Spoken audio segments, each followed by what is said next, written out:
골로새서 강의 20번째 시간입니다. 골로새서 3장 12절로 14절 같이 읽겠습니다. 그러므로 너희는 하나님이 택하사 거룩하고 사랑받는 자처럼 긍휼과 자비와 겸손과 온유와 오래 참음을 옷 입고 누가 누구에게 불만이 있거든 서로 용납하여 피차 용서하되 주께서 너희를 용서하신 것 같이 너희도 그리하고 이 모든 것 위에 사랑을 더하라. 이는 온전하게 매는 띠니라. 아멘. 오늘 첫 문장이 그러므로로 시작되고 있습니다. 앞의 내용과 연결되어 있다는 거죠. 자, 앞의 내용이 어떤 내용이었습니까? 하나님의 일하심에 따라서 위의 지식에까지 위로부터의 새로움을 입은 자들이 되었다. 이런 내용이었죠. 이전에는 땅의 지체, 즉 이 땅에 속한 자들이었지만 이제는 옛사람을 벗어버리고 거짓말을 하지 않는 자들이 되었다는 그런 의미라고 그랬습니다. 그러니까 진리에 속한 말, 그러니까 하늘의 말을 하는 자들이 되었다는 그런 뜻이라고 그랬습니다. 그렇게 새 사람, 하늘에 속한 자들이 되었으니까 나 바울은 골로새 교회에게 다음과 같이 당부한다. 이렇게 연결되어 있는 겁니다. 자, 그럼 바울의 당부가 어떤 내용인지 좀 자세히 살펴보도록 하겠습니다. 자, 이 12절의 첫 단어가 옷 입으라는 그런 뜻의 동사가 등장합니다. 그러니까 명령형 동사가 되는 거겠죠. 자, 입으라. 이 동사는 앞에 한번 등장했던 단어입니다. 10절에 너희는 이미 새 사람을 입었다. 이런 내용이 있지 않았습니까? 그러니까 원문대로 하면은 너희는 새 것을 입었다. 이렇게 되어 있습니다. 이렇게 새 것을 입은 자들이 되었으니까 이제 다음과 같은 옷들로 입어라. 자, 이렇게 연결되어 있다고 보면 됩니다. 자, 그 입어야 할 5가지의 옷. 그러니까 비유적인 표현이죠. 이 5가지의 옷들이 등장합니다. 그 5가지는 긍휼, 자비, 겸손, 온유, 그리고 오래 참음의 옷들입니다. 그러니까 긍휼의 옷을 입어라, 자비의 옷을 입어라, 겸손의 옷을 입어라, 온유의 옷을 입어라, 그리고 오래 참음의 옷을 입어라. 이런 거죠. 자, 그러면 이 비유적인 표현들이 담고 있는 속뜻이 무엇일까요? 언뜻 봐서는 긍휼을 베풀어라, 자비를 베풀고 살아라, 겸손해라, 온유해라, 오래 참아라, 이렇게 읽힐 수 있는 내용입니다. 새로운 자, 새로운 피조물이 되었으니까, 새 옷을 입은 자들이 되었으니까 이제부터는 이렇게 살아라, 이런 삶이 되도록 노력해라, 이렇게 읽을 수 있는 거죠. 과연 그런 내용일까요? 그런 윤리 도덕적인 교훈을 말하고 있는 걸까요? 그런 이야기가 아닙니다. 자, 그런 이야기가 아니라는 그것을 2가지 관점에서 한번 반박해 보도록 하겠습니다. 첫째는 지금 여기에 등장한 이 5단어들, 이 면면을 보면 전부 하나님의 속성을 고스란히 담고 있는 단어들입니다. 긍휼, 자비, 겸손, 온유, 그리고 오래 참음. 하나님의 대표적인 속성들 아닙니까? 신학적으로 표현하면 하나님의 공유적 속성이다. 그렇게 말합니다. 그러니까 하나님에게도 있고 근본적으로 하나님의 속성인데 하나님의 백성에게도 나타나는 속성들이다. 이런 거죠.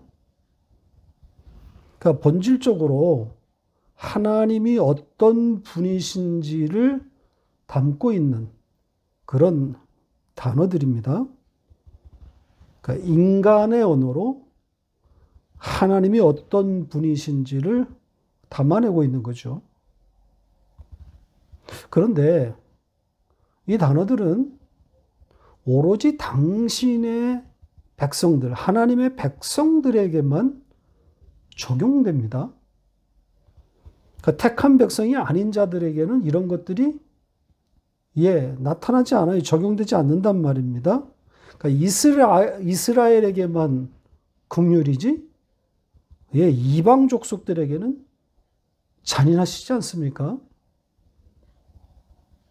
그러니까 가나안 정복을 이스라엘에게 명할 때 유아까지도 싹 다 죽여버리라고 하지 않습니까? 그러니까 택한 자들이 아니면 긍휼과 자비, 오래 참음, 어림도 없습니다. 오직 당신의 택한 백성들에게만 해당되는 거란 말이죠. 모든 인류에게 적용되어지는 그런 단어들이 아닙니다. 따라서 윤리 도덕적인 의미로 접근하면 아무 뜻이 없어요. 그런 이야기가 아닙니다. 그러니까 하나님의 백성들, 하나님의 택한 백성들은 이처럼 하나님처럼 되어가라. 나처럼 되어라. 이런 뜻이란 말입니다. 따라서 위의 생각, 하늘의 가치를 생각하고 그걸 붙들고 살아라. 이런 의미가 되는 겁니다. 자, 두 번째 논거는 본문 자체에서 발견됩니다.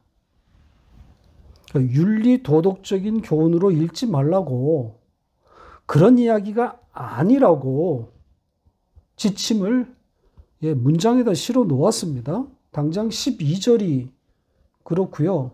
이어진 13절도 그렇습니다. 자, 12절부터 좀 그 이야기를 해보겠습니다. 자, 이 명령문 문장에 아주 중요한 단서가 들어있습니다. 교훈으로 읽지 말라는 그런 지침이 들어있단 말이죠. 성도의 정체성을 담고 있는 표현들인데요. 한번 다시 보시죠. 여기 지금 하이라이트로 표시된 세 가지 내용이 있지 않습니까? 그러니까 옷을 입는다는 것이 어떤 의미인지, 어떤 의미로 사용되었는지를 알 수 있는 결정적인 표현들입니다. 하나님이 택하셨고, 그리고 거룩하고, 또 사랑받는 자다. 이런 내용입니다. 여러분에게 일어난 일들 아닙니까? 하나님의 택한 자들이고, 거룩한 자, 성도, 그리고 사랑을 받은 자, 그 사랑을 받은 자, 아가페를 갖고 있는 자, 이런 말이란 말이죠. 자, 이 세 가지 표현의 공통점이 뭐겠습니까? 전부 하나님이 일방적으로 이루신 일들인 거죠. 우리의 의지나 노력과 상관없이 이루어진 것들입니다. 이 단어들 모두가 땅의 언어들이 아니에요. 위 너머에만 존재하는 것들이란 말입니다. 전부 하늘을 담고 있는 단어들 아닙니까? 하나님과 같은 자, 신이 되었다는 이야기잖아요. 이렇게 하나님에 의해서 하늘이 되었으니까 이런 정체성을 가진 자에 걸맞게 옷을 입어라. 그러니까 하늘과 관련된 이야기라는 거죠. 따라서 긍휼, 자비, 겸손, 온유, 그리고 오래 참음으로 옷을 입으라고 하는 것은 차원이 다른 삶을 말하고 있는 겁니다. 하늘 저 너머의 삶을 말하고 있는 거예요. 그러니까 위의 것을 보고 위의 생각을 하라는 뜻입니다. 윤리도덕적으로 착하게 살아라 그런 이야기가 아니란 말이죠. 조금 더 첨가하죠. 성경은 도덕책이 아닙니다. 윤리교과서가 아니에요. 이 세상을 살아가는 데 필요한 지침서가 아닙니다. 성경은 오로지 하나님이 어떤 분이신지에만 초점이 맞춰져 있습니다. 따라서 성경은 인간에게 무엇을 요구하지 않아요. 인간이 구더기에게 그 무언가를 요구하지 않는 것과 같은 이치입니다. 구더기가 인간에게 충성하겠다고 자기 세계에서의 그 최고 가치를 인간 세계에 들고 왔을 때 인간이 그걸 받겠습니까? 그래봐야 똥 아닙니까? 하나님 앞에서 인간은 이런 구더기만도 못한 존재인데 그런 인간에게 하나님이 뭘 기대하시고 요구한단 말입니까? 논리적으로 말이 안 되잖아요. 인간이 전 재산을 가져와서 바친들, 심지어 목숨까지 바쳐서 순교한들, 하나님에게는 구더기가 가져온 똥 같은 거란 말입니다. 인간들끼리야 서로 감동하고 그 업적을 칭송하겠지만 하나님도 그러시겠냐고. 가치 없음, 가치 아님이란 말입니다. 그리고 이런 윤리 도덕적인 그런 숭고한 삶은 기독교인들의 전유물도 아닙니다. 십자가가 없는 타 종교에서 사실 더 많이 발견되지 않습니까? 뭐 슈바이처나 마하트마 간디나 부처나 노자, 높은 도량의 철학자들과 또 노승들, 성인들, 복음과 상관없는 이들이 사실은 더 숭고한 삶을 살고 가지 않았습니까? 이 엄연한 역사적 사실을 어떻게 설명할 수 있겠습니까? 윤리와 도덕이라고 하는 주제를 교회에 끌어오면, 그리고 성경에서 그 답을 찾으려 하면 헤어나올 수 없는 늪에 빠지게 되는 겁니다. 파고 들어가면 들어갈수록 더 깊이, 더 헤매게 되는 겁니다. 답이 없어요. 바보 같은 짓입니다. 오늘날의 기독교가, 아니 모든 시대를 통틀어 교회들이 이 바보 같은 짓을 하고 있는 겁니다. 기독교 윤리라고 하는 이름으로 이 윤리 도덕적인 기준을 찾아서 제시하려고 안간힘을 쓰고 있단 말이죠. 기독교인은 이렇게 살아야 한다. 이런 기준 말입니다. 기독교인이라면 이래야 된다. 아니 성경이 답하지 않고 있는 것을, 그것을 찾아가지고 제시하려고 하니 혼란만 가중되고 있는 거죠. 방향을 완전 잃어버리게 되는 겁니다. 성경을 잘못 읽고 있는 겁니다. 그러니 하나님과 하나님이 하신 일에 대해서는 관심이 없고 이 세상을 어떻게 살 것인가.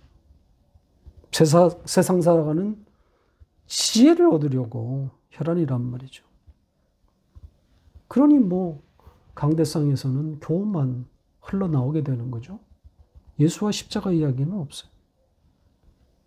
하늘 이야기를 몽땅 땅의 이야기로 바꾸어 버렸습니다. 하늘을 말하고 하늘의 삶을 가르치시기 위해서 땅의 언어를 빌린 것인데 그 하늘은 정작 보지 못하고 그냥 그 언어에 갇혀버리고 마른 겁니다. 언어 너머를 보지 못하고 주구장창 언어만 연구하고 있는 꼴이 되어버린 거죠. 달 보라고 손가락으로 달을 가리키고 있는데 달은 보지 않고 손가락만 쳐다보고 있는 꼴 아니겠습니까? 자, 이 정도 하고 13절로 계속 이어가 보겠습니다. 아까 말씀드린 것처럼 13절도 왜 교훈으로 읽으면 안 되는지를 명확히 담고 있는 내용입니다. 13절을 좀 구체적으로 보겠습니다. 우리 성경을 보시면 13절이 앞절과 마찬가지로 명령문으로 되어 있는 것을 볼 수 있습니다. 12절에서는 옷 입으라. 그리고 13절에서는 너희도 용서하거라. 이렇다는 거죠. 과연 그런 내용일까요? 그런 거라면, 그런 내용이라면 제가 이렇게 말하지 않았겠죠. 13절은 명령문이 아닙니다. 그리고 독립된 문장도 아닙니다. 앞절인 12절에 종속되어 있습니다. 그러니까 앞절인 12절에 종속되어 있다는 것은 그 12절의 주동사인 옷 입으라, 바로 이 옷 입으라고 하는 이 동사에 걸려 있는 내용이란 의미입니다. 그러니까 옷을 입는다는 것에 대한 구체적인 설명 혹은 그 내용이라고 할 수 있습니다. 자, 우선 문법적으로 문장 구조를 좀 설명을 드리겠습니다. 13절은 연속적으로 두 개의 동사가 분사 형태로 등장하고 있습니다. 일반적으로 문장에 주동사가 있고 다른 동사가 분사의 형태로 등장하고 있다면 우리는 이걸 분사 구문이라고 해서 주동사에 종속되어 있는 것으로, 그리고 문맥에 따라서 해석하게 되는 거죠. 이 13절에 이 두 분사 형태의 동사를 보면 하나는 용납하라, 용납하라로 번역했고, 또 다른 동사는 용서하라, 용서하라로 번역되었습니다. 자, 이 단어의 뜻, 이 번역에 대해서는 조금 이따 별도로 설명을 드리겠습니다. 중요한 내용이기 때문에. 자, 그러면 먼저 앞에 주동사인 옷 입으라, 옷 입으라와 어떻게 연결되었는지, 어떻게 연결하면 좋을지 그거부터 좀 이야기를 하겠습니다. 가장 부드러운, 자연스러운 형태, 어떤 상황으로 연결되어 있는가, 가장 자연스러운 형태가 무엇인지 좀 보겠습니다. 조금 전에 분사 구문이라고 그랬죠. 분사 구문은 보통 그렇게 함으로써 이렇게 연결됩니다. 그러니까 서로 용납함으로 그리고 서로 용서함으로써 옷을 입어라. 이게 가장 자연스럽습니다. 그러니까 용납하고 용서함으로써 옷을 입어라. 그러니까 이 용납과 용서, 자, 이것이 옷 입으라의 어떤 내용 혹은 옷 입으라에 대한 설명이라고 할 수 있겠습니다. 자, 이 두 단어, 용납과 용서, 사도 바울이 상당한 무게를 실어 놓았다고 볼 수 있겠습니다. 성도의 정체성을 담고 있다고 해도 틀리지 않을 만큼의 무게입니다. 문맥이 그렇단 말이죠. 따라서 우리는 이 단어가 담고 있는 그 의미, 그 속뜻을 좀 추적할 필요가 있습니다. 먼저 사전적인 뜻부터 좀 볼까요? 자, 우리 성경이 용납하다로 번역한 이 단어 뜯어보면 이렇습니다. 전치사 아나와 동사 에코.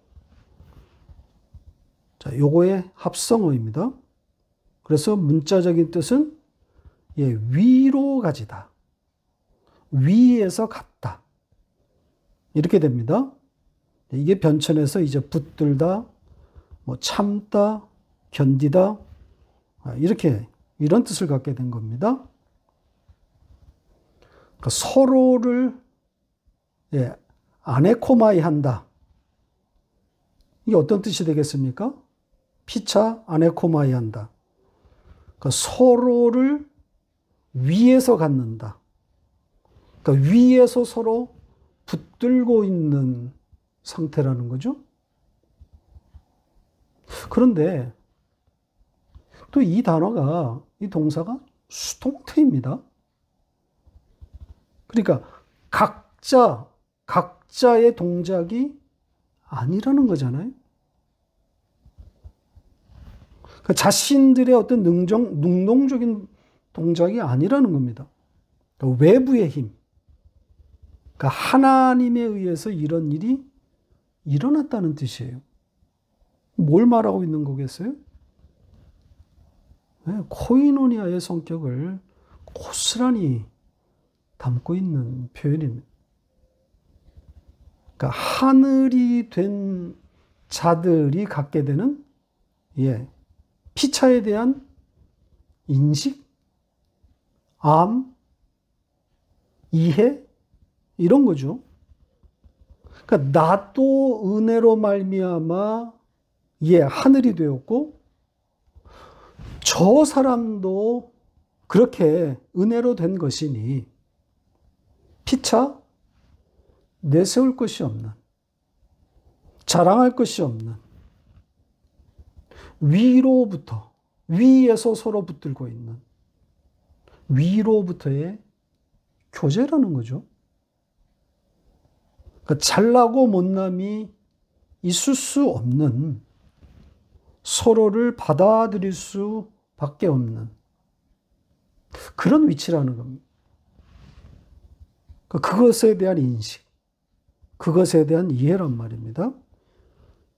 이게 이 아네코마이에 담긴 뜻입니다. 위에서 서로를 붙들고 있는 상태. 하늘들의 만남이라고 할 수 있는 거죠. 다음은 이 용서하다로 번역된 단어인데요. 이 카리조마입니다. 카리스에서 왔어요. 카리스? 은혜라는 뜻 아닙니까? 그러니까 은혜를 베풀다, 거저주다, 이런 뜻입니다. 그런데 이 단어도 앞에 그 아네코마이처럼 똑같이 수동태입니다. 그러니까 그들의 능동적인 동작이 아니라는 거죠. 그 카리조마이가 되어진다. 이런 뜻이란 말이죠. 그러니까 서로에게 은혜를 베풀어라. 피차 거저 주어라. 이런 말이 아니란 말이죠. 지금 그들에게서 나오는 동작이 아니라 그러지 않습니까? 하나님이 그렇게 하시겠다는 거예요. 현재 시제니까 지금 그렇게 하고 계시다는 뜻입니다. 그러니까 우리는 지금 그렇게 되어지고 있는 거죠. 카리조마이 되어지고 있는 겁니다. 그러니까 어떤 의미겠습니까? 피차 카리조마이 되어지고 있다? 예. 서로를 보면서 그 하나님의 은혜를 인식한다. 확인한다. 나눈다. 이런 취지 아니겠습니까? 우리는 은혜를 베풀 수 있는 자들이 아닙니다. 우리는 그런 위치에 있지 않아요. 우리는 그 은혜를 받는 자리에, 그 위치에 있는 자들이란 말이죠. 그러니까 피차, 나도 하나님의 은혜를 받았고 하나님의 일방적인 은혜를 받았고 저 사람도 그 같은 은혜를 받은 자이니 그 생각으로 그 정체성으로 피차를 바라보고 피차를 대하라. 그렇게 서로를 인식해라. 이런 의미인 겁니다. 서로 용서해라. 문자적인 그런 뜻이 아닙니다. 우리는 용서할 수 있는 존재가 아니란 말이죠. 그러니까 서로를 용서하라는 그런 뜻이 아니라 피차 하나님의 은혜를 받아서 용서가 된 자들로서 서로를 바라봐라. 서로를 인식해라. 이런 의미인 겁니다. 역시 코이노니아의 특성을 고스란히 담고 있는 표현인 거죠. 따라서 이건 윤리 도덕적인 교훈이 될 수가 없어요. 하나님의 백성들의 고유한 그 하늘의 교제를 말하고 있는 거란 말이죠. 자, 13절의 남은 내용도 좀 보겠습니다. 가정문 하나가 등장하고 있습니다. 누가 누구에게 불만이 있거든. 자, 이 가정문이 우리 성경에는 문장 첫 머리에 등장했는데 원문에는 중간에 들어가 있습니다. 그래서 우리 성경의 번역처럼 이 가정문을 이 조금 전에 살펴본 용납하라, 용서하라, 그 두 분사에 연결할 수도 있고 아니면 지금 우리가 살펴보려고 하는 그 뒤에 부분에 연결시킬 수도 있습니다. 뭐 어디에 붙이더라도 전체 내용에 있어서는 크게 차이가 나지는 않지만 저는 앞에 붙이는 것보다는 뒤로 붙는 것이 더 자연스럽다고 생각합니다. 자, 이 가정문 누가 누구에게 불만이 있거든. 자, 요 문장의 뜻이 무엇인지부터 좀 살펴보는 것이 먼저일 것 같습니다.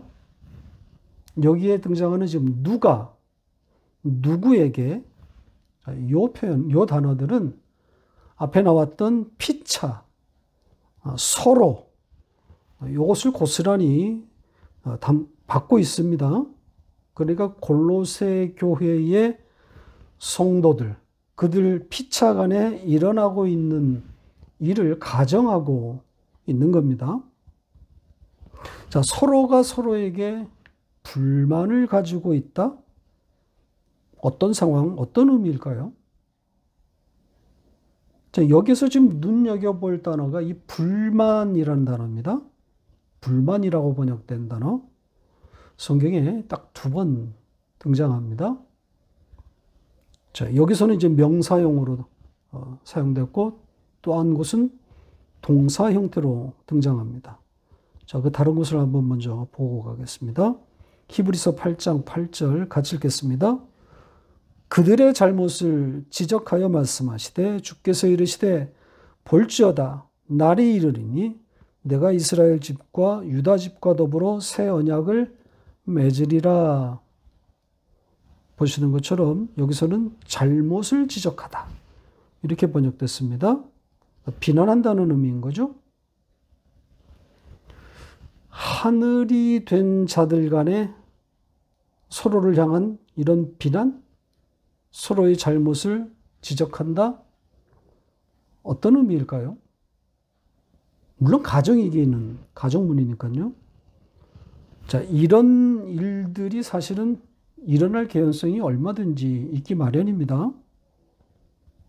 자, 여기서의 이 비난, 서로의 잘못을 지적한다는 것, 이 의미는 앞에 나왔던 그 두 단어, 용납과 용서라는 문맥에서 읽어야 된다고 생각합니다. 그러니까 일반적인 문자가 갖고 있는 비난과 비방, 그런 이야기가 아니란 말이죠. 은혜와 관련되어 있는 겁니다. 따라서 여기서는 은혜에 대한 망각, 무지, 이런 의미라고 생각할 수 있습니다. 그러니까 자기가 하나님의 은혜로 말미암아 면목 없는 자가 되어서 용서를 받은 그것을 망각한 상태. 거기에서 나오는 다른 사람에 대한 판단, 정죄, 이런 것들입니다. 그러니까 우리가 종종 경험하게 되는, 아니, 비일비재한 일들인 거죠. 그러니까 이런 일이 일어난다면, 그러니까 내가 받은 그 은혜를 망각하고 다른 사람을 비난하고 판단하게 된다면, 그러면 어떻게 하라는 거겠어요? 우리 지금 한글 성경에 의하면 앞의 내용과 연결하면 용납과 용서하라 이렇게 되는 것이고, 그러니까 아네코마이 되어지고 카리조마이 되어지라 이렇게 연결되는 거겠죠. 조금 전에 말씀드린 것처럼 전 뒤에 내용과 어울린다고 보는데요. 그러니까 주님께서 너희를 용서하신 것처럼 이 문장과 더 잘 어울립니다. 주님의 용서를 생각해 보라는 거죠. 그러니까 주님의 용서가 등장하고 있습니다. 여기에 지금 주님의 용서 같은 단어입니다. 카리조마이. 그런데 시제는 부정과거예요. 그러니까 이미 일어난 일이죠. 이미 주신 거랍니다. 하나님이 우리를 이미 용서하신 그 은혜라는 거죠. 그러니까 주님의 용서, 이미 우리에게 주신 그 용서, 그것을 말함으로써 너는 주님으로부터 받은 그 용서를 생각해봐라, 돌아봐라. 이런 취지인 겁니다. 네가 누구이냐? 내가 다른 사람의 허물을 말할 자격이 있는가? 이런 의미가 담겨 있는 겁니다. 그래서 마지막 문장이 뭐라고 되어 있습니까? 너희도 그리하라. 이렇게 맺고 있죠. 원문은 사실 세 단어로 된 불완전한 문장입니다. 보시죠. 지금 보시는 것처럼 그리고 너희도 그렇게 이렇게 되어 있습니다. 그러니까 주님이 너희들을 카리조마이 하신 것처럼 너희도 그렇게 하라는 의미겠죠. 그러니까 주님처럼 하라는 거예요. 주님처럼 되라는. 카리조마이 하라는. 은혜를 베풀어라. 은혜에 기대어라. 이런 의미인 거죠. 앞에서 설명한 것처럼 이것은 우리가 용서의 주체가 되어서 다른 사람을 용서한다. 이런 의미가 아닙니다. 하나님의 은혜를 받은 자로서 그 은혜의 시각으로 다른 사람을 보라는 거죠. 자, 마지막 14절 좀 간단하게 살펴보고 마치겠습니다. 자, 여기에는 이 모든 것 위에 있는 사랑, 이런 내용입니다. 자, 우리 성경은 문장을 매끄럽게 하기 위해서 이 모든 것 위에 사랑을 더하라. 이렇게 의역했습니다. 그러니까 더하다라는 그런 동사를 삽입했는데 안 넣으니만 못합니다. 사랑을 더하라? 그러니까 뭐 더 사랑해라? 더욱 사랑하자? 이렇게 읽힌단 말이죠. 굳이 동사를 넣으라면 앞에 나왔던 입으라. 이게 더 차라리 낫습니다. 사랑을 입으라. 문맥에 어울린단 말이죠. 자, 아무튼 여기에 이 사랑, 모든 것 위에 있는 사랑, 그 사랑 뭐겠습니까?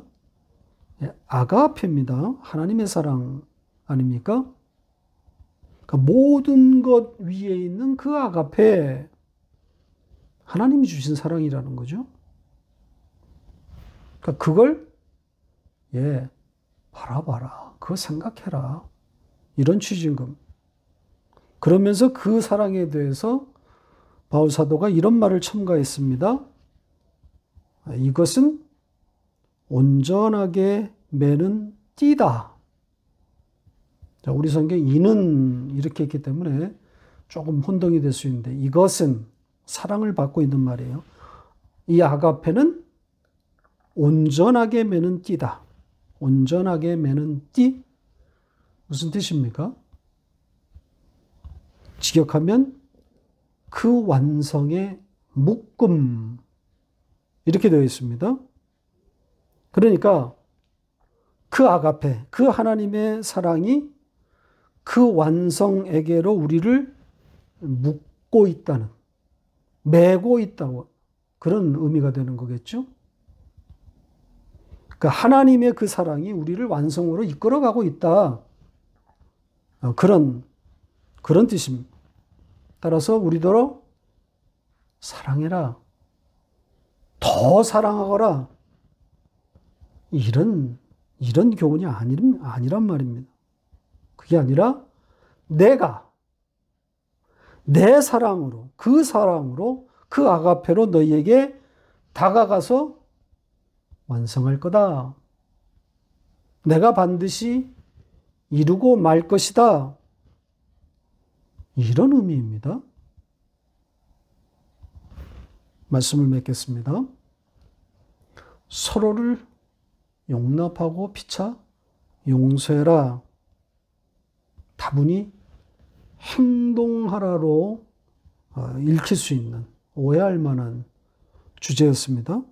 그러나 우리가 자세히 살펴본 바 행동하라가 아니라 그게 아니라 우리가 누구인지, 우리는 어떤 자인지를 알라, 인식하라는 취지의 내용이었습니다.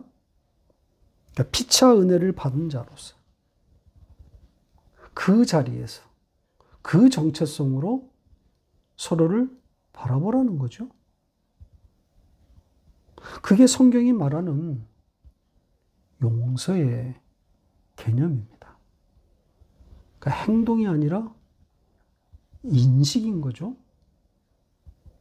은혜를 받은 자의 그 자리에서 다른 사람을 바라보는 것. 피차를 이해하는 것, 인식하는 것, 아는 것입니다. 은혜로 보는 거죠. 그러니까 나는 누구이며 저 사람은 누구인가. 은혜 앞에서 우리를 묶는 그 아가페, 그 기준 위에서 피차를 바라보고 그렇게 대하게 되면 그게 용서란 말입니다. 그러니까 은혜 앞에 서면 판단할 일도 없고 정죄할 일도 없게 되는 것 아니겠습니까? 이것이 새것, 새 옷을 입은 자들의 전형적인 패턴, 전형적인 모습입니다.